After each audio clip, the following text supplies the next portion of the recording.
ایک جنگ میں قبیلہ طے کی ایک عورت آپ کے سامنے پیش کی گئی، آپ صلی اللہ علیہ وسلم کے سامنے اسے لایا گیا تو وہ اس عالم میں لائی گئی کہ اس کے سر پر چادر نہیں تھی۔ نبی اکرم صلی اللہ علیہ وسلم نے چادر مبارک اس کے سر پر ڈال دی۔ یہ واقعہ تاریخ میں محفوظ ہے۔ اقبال نے، جیسے کہ میں پہلے عرض کر چکا ہوں، کہ اپنے ان اشعار میں جنہیں کہ ہم ان کے عشق رسول صلی اللہ علیہ وسلم کا حوالہ جانتے ہیں،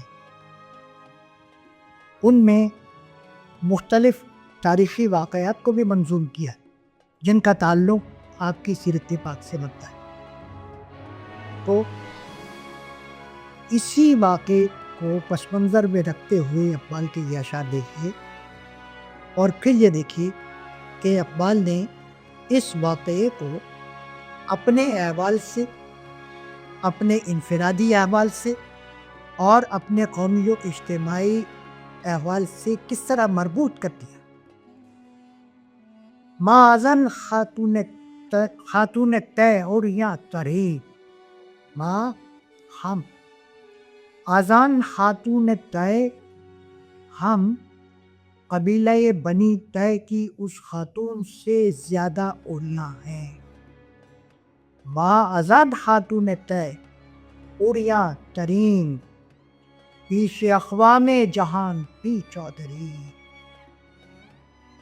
دیکھیے بات کہاں پہنچ گئی کہ اپنے عہد میں، اپنے حال میں، اپنے زمانے میں ہم مسلمان ملت اسلامیہ کا حال یہ ہو چکا ہے کہ جس طرح ایک جنگ میں قبیلہ بنی طے کی اس عورت کے سر پر چادر نہیں تھی، آج ہم بے چادر ہیں، آج ہم ننگے سر ہیں اقوام عالم کے سامنے۔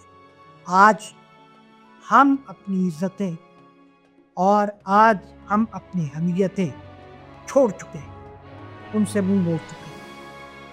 پیش اقوام جانا،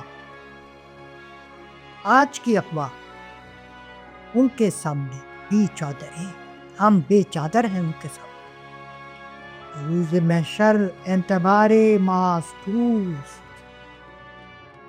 جب حشر کا دن آئے گا، جب حشر برپا ہوگا، تو ہمارا اعتبار، ہماری عزت، ہماری حمیت وہ ہوں گے نبی کریم کے، حضور اکرم صلی اللہ علیہ وسلم۔ جس طرح قبیلہ بنی طے کی اس عورت کے سر پر آپ نے اپنی چادر مبارک دی، تو ہماری حمیت اور ہماری عزت بھی آپ رکھیں گی، آپ ہمارے سر پہ چادر رکھیں گے۔ در جہان ہم پردہ ماں، اس جہان میں بھی اور اس جہان میں بھی، اس دور میں بھی، آج بھی ہمارے سر پر اگر عزت کا سایہ ہو سکتا ہے، ہماری حمیت کا سایہ ہو سکتا ہے، تو وہ آپ کی چادر مبارک سے۔ اب آپ کی چادر مبارک ایک مکمل استعارہ ہے۔ آپ کی چادر ہمارے سر پر ہوگی، آپ کی تعلیمات کی چادر ہمارے سر پہ ہوگی، آپ کی سیرت کو ہم نے اپنی زندگی کے لیے راہ عمل بنایا ہوگا، آپ کے راستے کو اختیار کیا ہوگا، تو ہم عزت پائیں گے، مقام حاصل کریں گے اپنے دور میں اقوام عالم کے ساتھ۔ روز محشر اعتبار معصوم، روز محشر اعتبار معصوم، وہ ہیں، آپ ہیں ہمارا اعتبار روز محشر۔ اور اس دور میں، ہمارے زمانے میں، در جہان ہم اس جہان میں بھی پردہ دار ماں، پردہ دار، پردہ رکھنے والا، لطف و قہر او سراپا رحمتی، آپ کا لطف، آپ کی ناراضی دونوں باعث رحمت ہیں۔ آپ کی رحمت بھی ہمیں عزیز، آپ کا لطف بھی ہمیں عزیز، اور آپ کا قہر بھی ہمیں عزیز۔ آن بیارائن بعدا رحمتی، وہ دوستوں کے لیے ہو یا دشمنوں کے لیے، اپنوں کے لیے ہو یا غیروں کے لیے ہو، وہ رحمت ہے، کیونکہ آپ رحمت للعالمین ہیں، آپ سراپا رحمت ہیں، تو آپ کا قہر بھی باعث رحمت، اس میں سے بھی کوئی ایسا پہلو نکلتا ہے کہ جو ہمارے فائدے کے لیے ہے، ہمارے شعور کو بیدار کرنے کے لیے، اور آپ کا لطف و کرم ہے اللہ کے لطف و قہر ہو، آپ کا لطف و قہر سراپا رحمتی، سر سے پیر تک رحمتی، آن بیارام امبادا رحمتی، وہ یاروں کے لیے، یعنی وہ مہربانی، وہ لطف و کرم اپنوں کے لیے رحمت ہے، اور وہ یعنی قہر آدھا کے لیے، دشمنوں کے لیے رحمت ہے۔ آن کے بعد آدھا در رحمت کشاد، وہ کہ جنہوں نے دشمنوں پر رحمت کا دروازہ کھول دیا، در رحمت کشاد، کھول دیا دروازہ، مکے را پیغام لا تسریب تو، مکے والوں کو کیا پیغام دیا؟ قال لا تسریب علیکم اليوم، آج تم پر کوئی پلیٹ نہیں، جنہوں نے ہجرت پہ مجبور کیا، جنہوں نے آپ کو اور آپ کے صحابہ کرام کو انتہا درجے پر اذیتیں پہنچائی، زندگیاں عجیرن کر دی، ظلم و ستم کے پہاڑ توڑے، لیکن جب آپ کو قدرت نے غلبہ و اقتدار عطا کیا اور دشمنوں کو ان کے آگے سرنگوں کیا، بے دست و پا کیا، تو آپ نے ان سے انتقام نہیں لیا۔ تاریخ عالم میں یہ منفرد مثال، آن کے بر آدھا در رحمت کشاد، آپ وہ ہیں کہ جنہوں نے دشمنوں پر بھی رحمت کا دروازہ کھول دیا، اور کیا فرمایا؟ قال لا تسریب علیکم اليوم، فرمایا آج تم پر کوئی جواب دہی نہیں، آج تم پر کوئی گرفت نہیں، کوئی پکڑ نہیں، تم سب آزاد ہو۔ امتیازات نسب را پاک سوخت، پھر آپ نے کیا کیا؟ جب غلبہ حاصل ہو گیا، دشمن زیر ہو گئے، ایک ریاست کی بنیاد قائم ہو گئی، تو آپ نے امتیازات رنگ کو مٹا دیا۔ امتیازات نسب وہ امتیازات تھے، وہ تفاخرات تھے کہ جو بنیاد تھے اس تمدن کی، اس معاشرت کی، جو کہ مکہ اور اس کے اطراف میں، اہل عرب میں، عرب کے طول و عرض میں جو معاشرت، جو تمدن جاری و ساری تھا، اس میں نسب پر غرور ایک بڑی بنیادی چیز تھی۔ امتیازات نسب را پاک سو جلا کر ختم کر دیا، معاشرے کو پاک کر دیا، صاف کر دیا، نسب کا غرور ختم کر دیا۔ آتش او ان خسو خاشا سو، آپ کی آگ میں اس ان خسو خاشا، یہ جو نام اور نسب کا غرور تھا، یہ خس و خاشاک تھے، جو گلشن عالم کی زیب و زینت نہیں تھے، بلکہ اس کی بہار کے راستے میں رکاوٹ تھے، ان کو جلا کر خاکستر کر خاتمہ کر دیا نام و نسب کے غرور کا۔ تفصیلات ہمیں یار مل جاتی ہیں آپ کے فرمودات میں بھی، اور خصوصاً خطبہ ہجرت الوداع میں۔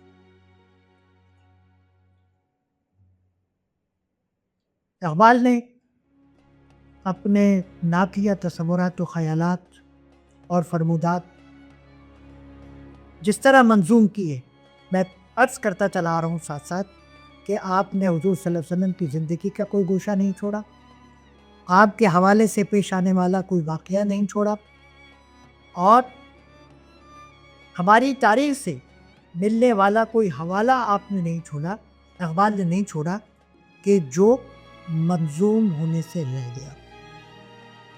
تو معجزات نبوی بھی جا بجا اقبال کے اشعار میں ہمیں مل جاتے ہیں، جو اس سبب سے بیان کیے گئے ہیں تاکہ اپنے قارئین اور کلام اقبال کا مطالعہ کرنے والے نوجوانان اسلام، نوجوانان ہند، نوجوانان ملت اسلامیہ کے لیے خصوصاً اور عموماً ہر مسلمان کے لیے ایک راستہ متعین کریں محبت رسول اپنے دل میں اجاگر کرنے کا۔ جب ہم ان واقعات کو دہراتے ہیں، پڑھتے ہیں اور پھر کلام اقبال کے پر اثر پیرائے میں اسے دیکھتے ہیں تو ہمارے دل میں ایک دریا جو موجزن ہے محبت رسول صلی اللہ علیہ وسلم کا، اس میں طغیانی آتی ہے، اس میں لہریں اٹھتی ہیں، اس میں موجیں سر اٹھاتی ہیں۔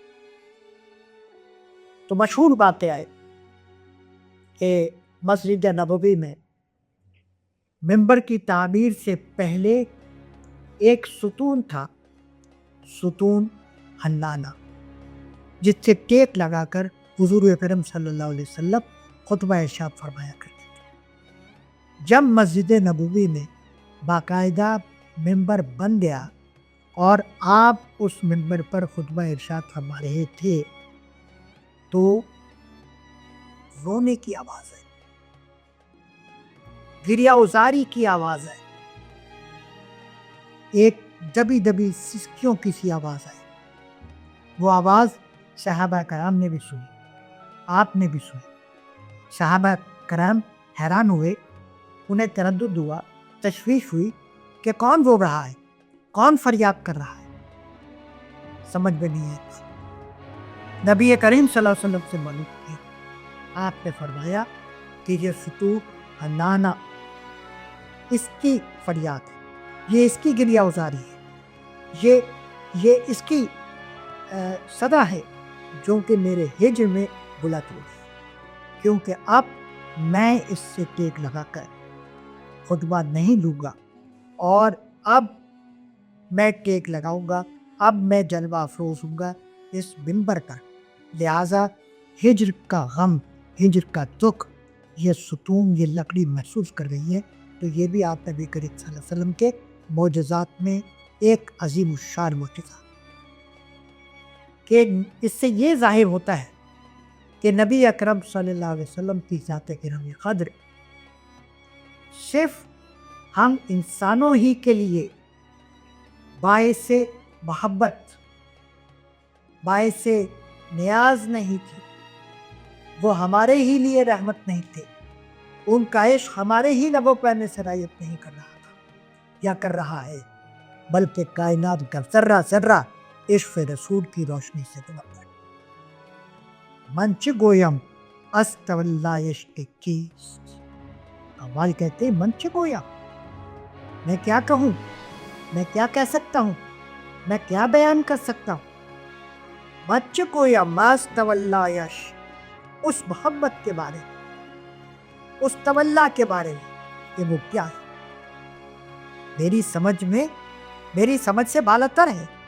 منچ گویم، میں کیا کہہ سکتا ہوں، کون سی محبت، خشک چوبے در فراق او گریز،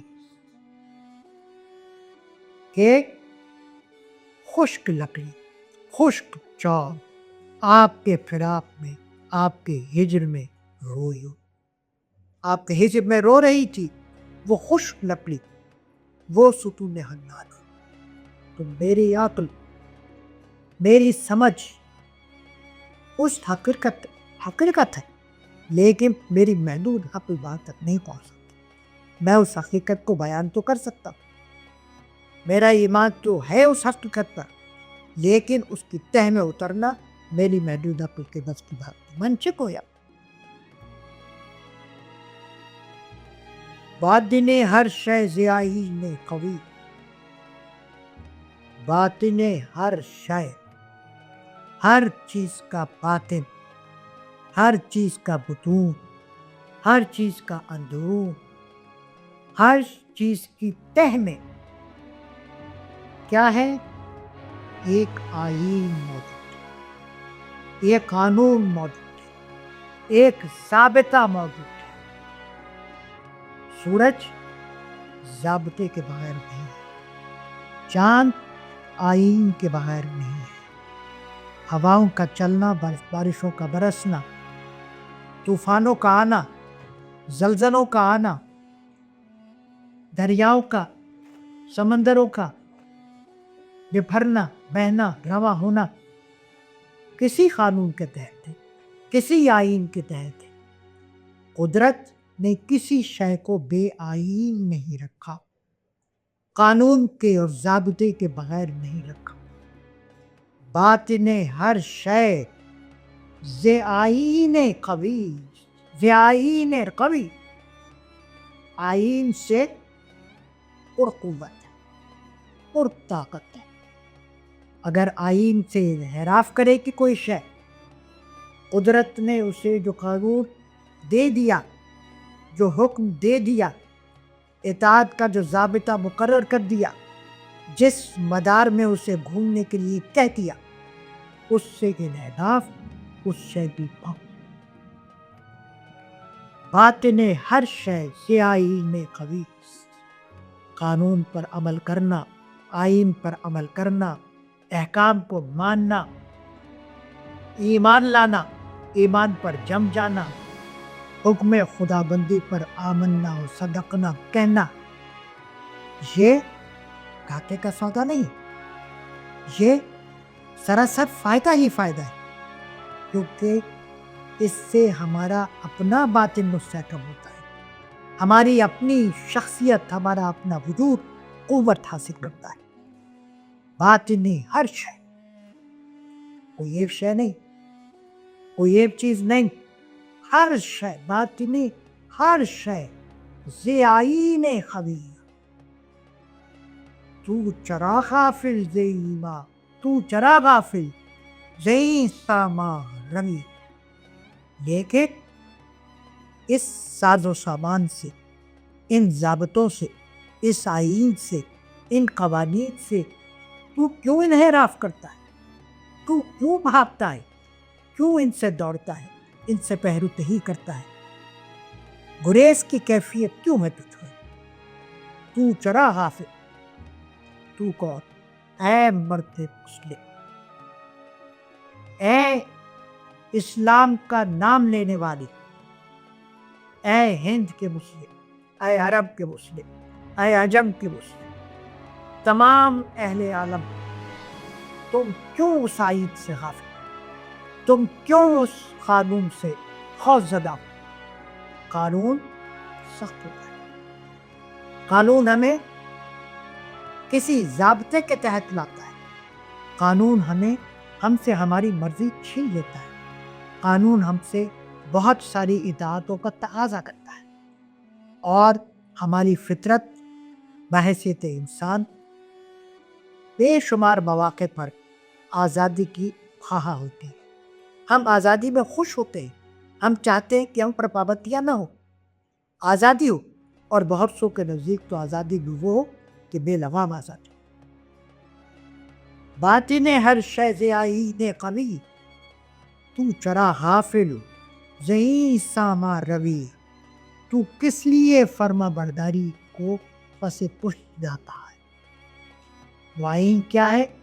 فرما بردار، اور فرمان کیا ہے؟ فرمان خدا ہے، فرمان رسول ہے۔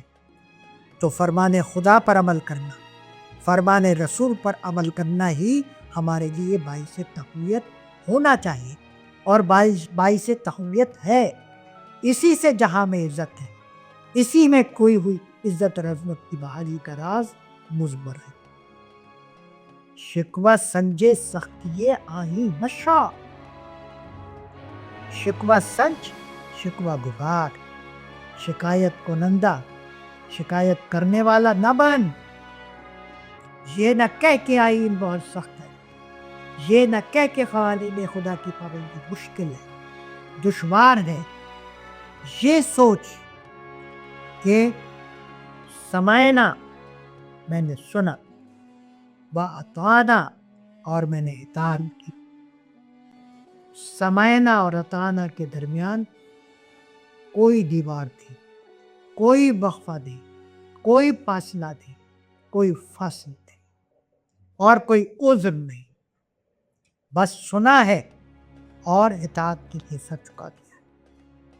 شکوہ سنجے سختییں آئیں مشا. آپ سوچ رہے ہوں گے کہ نعت کا یہ کون سا انداز؟ یہ وہ اسلوب ہے جسے ہم اسلوب اخبار کہتے ہیں،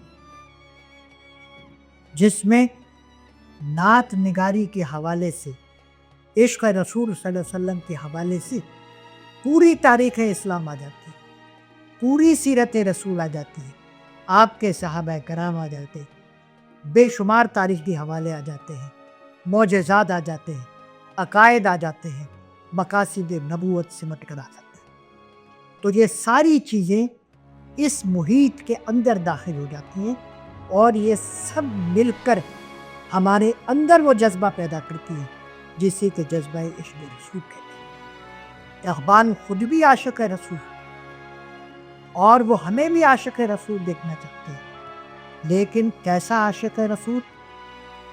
جو صرف زبان سے عشق رسول کا اظہار نہ کرتا، زبان سے کہہ بھی دیا لا الہ تو کیا حاصل، زبان سے کہہ بھی دیا لا الہ تو کیا حاصل، دل و نگاہ مسلمان نہیں تو کچھ بھی نہیں. تو اقبال عشق رسول کو دل و نگاہ تک لے جانا چاہتے ہیں. اقبال محبت رسول کو مقاصد نبوت سے جوڑنا چاہتے ہیں. اقبال محبت رسول کو ہمارے عمل سے پیوست کرنا چاہتے ہیں. اقبال ہمیں زبان کا غازی نہیں، ہمیں کردار کا غازی بنانا چاہتے ہیں. تو شکوہ سنگے سختییں آئیں مشا، عشق رسول کا دعویٰ داد تو ہے مگر آئیب کی سختی سے گریز پاتے ہیں. یہ دوگلی پالیسی نہیں چلے گی، یہ دو عملی نہیں چلے. اس حدود مصطفیٰ بیرون مشا، حدود مصطفیٰ سے باہر نہ نکل. حدود مصطفیٰ کیا ہے؟ حدود مصطفیٰ احکامات خدا بندی، حدود مصطفیٰ فرامین رسول اکرم صلی اللہ علیہ وسلم، حدود مصطفیٰ سیرت پاک محمد صلی اللہ علیہ وسلم. تو سیرت پاک سے گریز، احکامات خداوندی سے گریز، فرامین رسول اکرم صلی اللہ علیہ وسلم سے گریز اور دعوی عشق نبی، ان میں بے حد اور بے حساب تضاد ہے.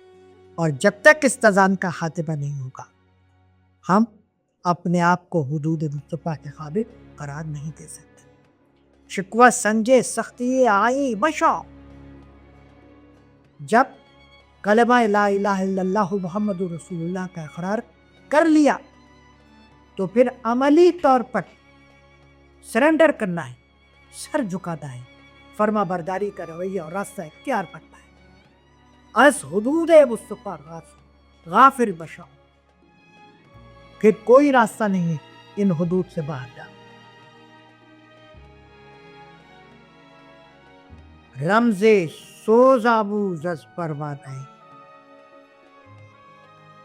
اقبال کے یہاں رمز، راز، اسرار یہ الفاظ تواتر کے ساتھ استعمال ہوتے ہیں، کیونکہ رمز، سوز، آثار، اسرار اور راز یہ وہ الفاظ ہیں جو اندر کی کیفیات کا اظہار کرتے ہیں. ظاہر تو سب کے سامنے رہتا ہے، لیکن ایک شاعر، ایک اہل دانش، ایک صاحب فکر، ایک صاحب تدبر، ایک صاحب تفکر چیزوں کے پس پردہ دیکھتا ہے. وہ پردے کے پیچھے دیکھ کر اور انکشافات کرنا چاہتا ہے، وہ حقائق سامنے لانا چاہتا ہے جو پردے میں ہے، جو گردآلود. تو اقبال کہتے ہیں کہ رمز سوز اگر نہیں جانتا، سوز کیا ہوتا ہے، سوز عشق کیا ہوتا ہے، سوز محبت کیا ہوتا ہے، سوز جگر کس کا نام ہے، سوز دل کسے کہتے ہیں. رمز سوز آموز از پرواہ ہے، آموز آموختن، کس سے پڑھ، کس سے سیکھ، کس سے یاد کر، کس سے تعلیم لے کہ رمز سوز کیا ہے؟ کوئی استاد نہیں بتائے گا، ہاں پروانہ بتائے گا۔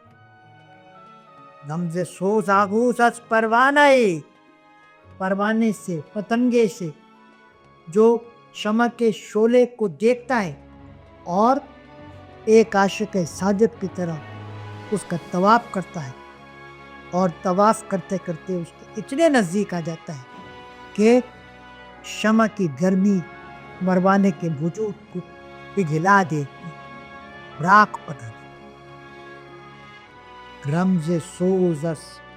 رمز سوز آغوز از پروانہ ہے۔ سوز عشق کیا ہے؟ دعوی عشق آسان ہے، لیکن سوز عشق کے سر کے تقاضے پورے کرنا آسان نہیں ہے۔ سیکھ، جان اور اپنے آپ کو پروانہ بنا، اپنے آپ کو دیوانہ بنا، جان دینے کا حوصلہ پیدا کر، راہ عشق میں، راہ محبت میں، در شرر تعمیر کم کاشانہ،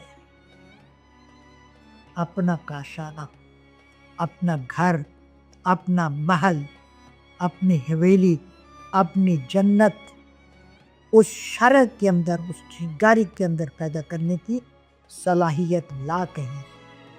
در شرر تعمیر کو، چنگاری کے اندر تعمیر کر، اس چنگاری میں بنا اپنا خانہ، اپنا گھر، اپنا کاشانہ، اپنی رہائش۔ رمز سوز آموز از پروانہ، پروانہ سوچتا ہے نا کہ میرا اصلی گھر کون سا ہے، مجھے کس سے وصل حاصل کرنا ہے، اور مجھے کہاں جانا ہے، مجھے کس سے جا ملنا ہے، کس پر اپنی جان نثار کرنی ہے۔ پروانہ جب سمجھتا ہے، جب پتنگا سمجھتا ہے، ایک معمولی پتنگا انسان سے کیا مقابلہ ہو، اشرف المخلوقات کے سامنے اس پتنگے کی کیا حیثیت۔ تو اے اشرف المخلوقات، جاننا چاہتا ہے، دیکھنا چاہتا ہے، پوچھنا چاہتا ہے، کسی سے تعلیم لینا چاہتا ہے، تو تیری تعلیم کے لیے موجود ہے وہ پروانہ، اور وہ تجھے بتائے گا کہ تیرا اصلی گھر یہ دنیا نہیں ہے، بلکہ وہ عشق، اس عشق کی آگ، اس عشق کی چنگاری ہی تیرا بدن ہے، اسی چنگاری میں تیری جنت پوشیدہ۔ طرح عشق اندازم در جان خویش،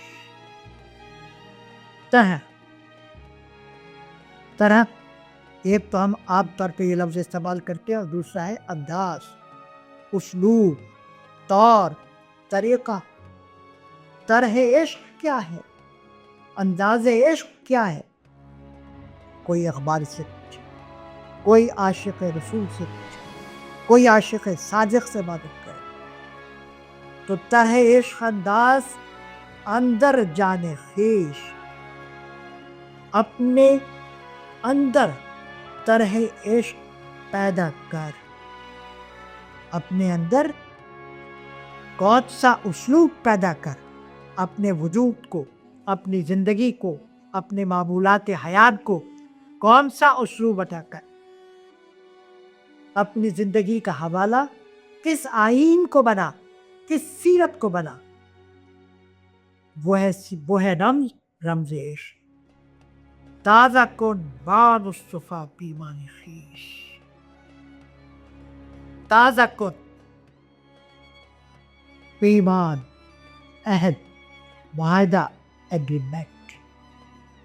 ایک معاہدہ تو وہ تھا جو تیرے اجداد نے کیا اور اس پر عمل کر کے دکھایا، صحابہ کرام نے اور ماں بعد کے سچے عاشقان رسول نے اپنی زندگیوں کو کیا رخ دیا، کیا رم دیا، کیا دھب اختیار کیا، اور پھر عشق رسول کے لیے کہاں تک گئے، کس طرح اپنی جان نثار کی، کس طرح اپنی زندگیاں، اپنی صلاحیتیں، اپنے وجود کی ساری قوتیں تج دیں، قربان کر دی۔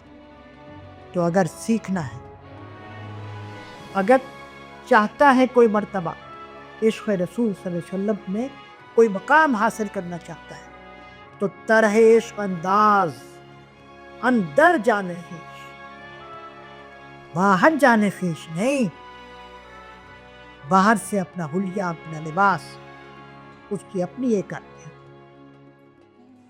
ظاہر اور باطن کے درمیان اگر دوئی ختم ہو جائے تو اس سے اچھی بات کیا ہو سکتی ہے؟ لیکن اگر صرف ظاہر ہی ظاہر پر توجہ مرکوز ہو، اگر ہم اپنا ظاہر تو ایک عاشق رسول کا بنا لیں، لیکن یہ عشق ہمارے وجود کے بطون میں، ہمارے وجود کی تہوں میں، ہمارے وجود کی اتھاہ گہرائیوں میں نہ اتر چکا ہو، نہ سرایت کر چکا ہو، تو کیا اعتبار ہے اس ظاہری عشق کا؟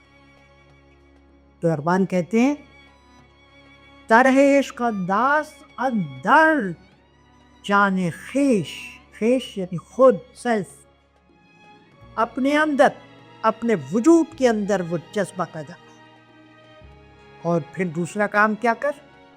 اس کے بعد تازہ کن، نیا معاہدہ کر، تازہ ایگریمنٹ کر، تازہ کن با مصطفیٰ۔ یہ معاہدہ کس سے کرے گا؟ با مصطفیٰ صلی اللہ علیہ وسلم، روح مصطفیٰ سے معاہدہ کر، با مصطفیٰ پیمان خیش، اپنا ایگریمنٹ، اپنا معاہدہ آج ابھی اسی وقت اسی لمحے یہ طے کر لے کہ مجھے اپنے ظاہر اور باطن کے فرق کو مٹا دو۔ میں ظاہر میں بھی عاشق رسول، میں باطن میں بھی عاشق رسول، مجھے دیکھنے والا بھی سمجھتا ہے کہ میں عاشق رسول ہوں، اور مجھ سے اپنی زندگی کے معاملات میں کچھ سودے کرنے والا، معاہدے کرنے والا، مجھے برتنے والا اور مجھ سے اپنی زندگی کے معاملات طے کرنے والا بھی یہ گواہی دینے پر مجبور ہو جائے کہ میں عاشق رسول ہوں۔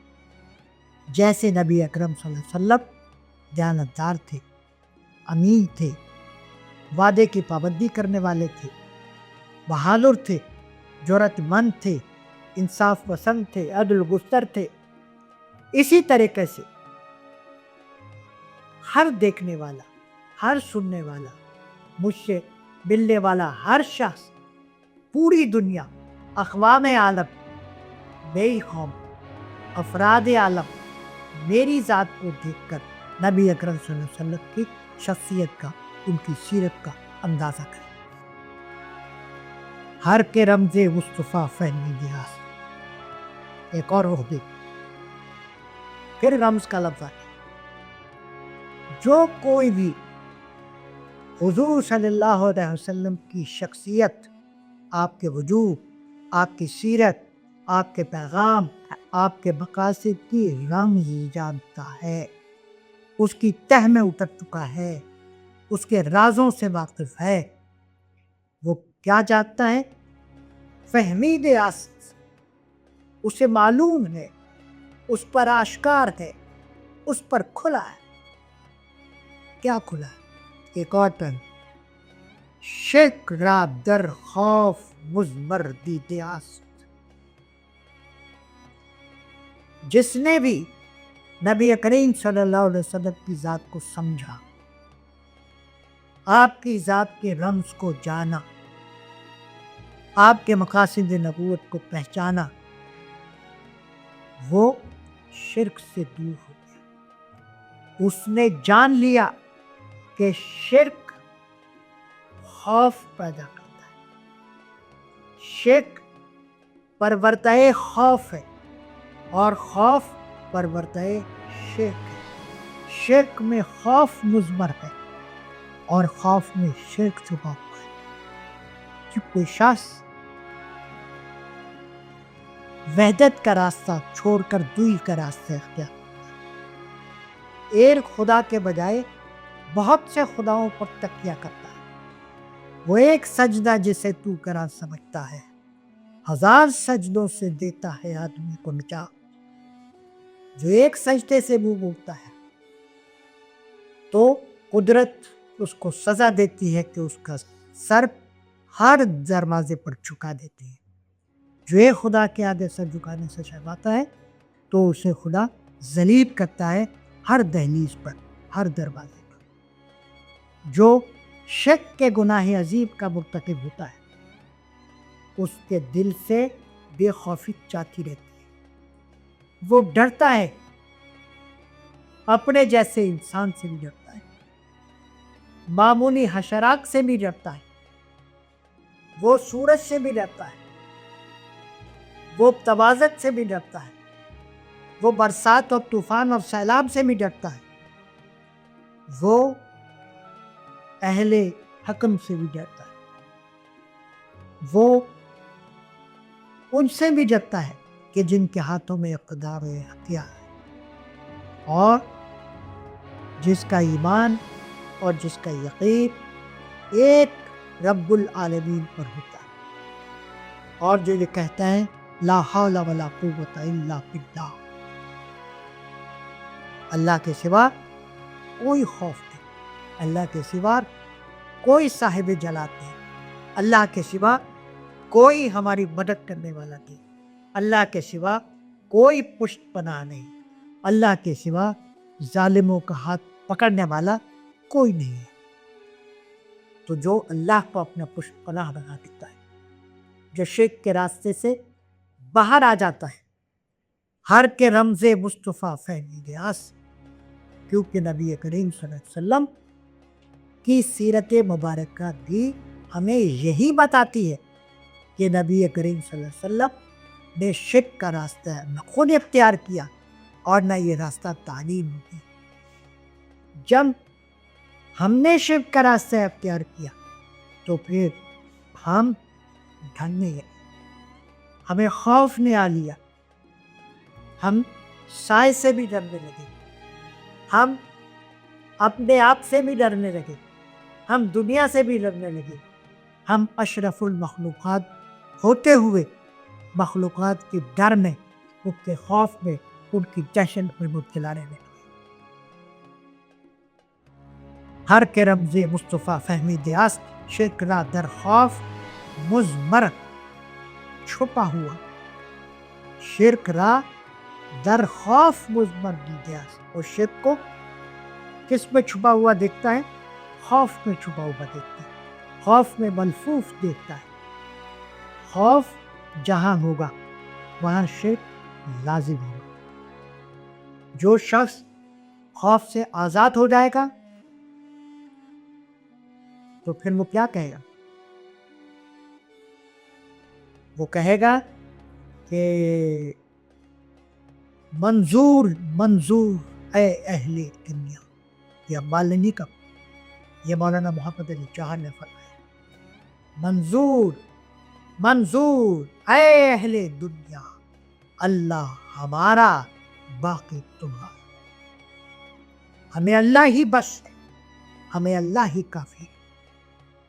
اور جب ہم کہتے ہیں کہ اللہ ہی کافی ہے تو پھر کیسا خوف، کیسی دہشت، کیسا خوف. جس کا وہ ہو جائے کائنات کی ہر شے اس کی ہوتی ہے، ہم اس کے ہیں، ہمارا پوچھ رکھتے. اقبال کے عشق رسول کا ایک حوالہ، ایک پہلو، ایک رنگ، ایک پرتو، ایک روشنی ہمیں اقبال کے بنیادی نظریہ عشق خودی اور بنیادی نظریہ ہائے خودی اور بے خودی سے بھی نکلتا ہوا محسوس ہوتا ہے. جب ہم اقبال کے فلسفہ خودی کا مطالعہ کرتے ہیں، اقبال کے فلسفہ بے خودی کا مطالعہ کرتے ہیں، تو وہاں بھی ہمیں عشق رسول صلی اللہ علیہ وسلم کے کا واضحانہ انداز چھپا ہوا اور ظاہر ہر دو صورتوں میں نظر آتا ہے.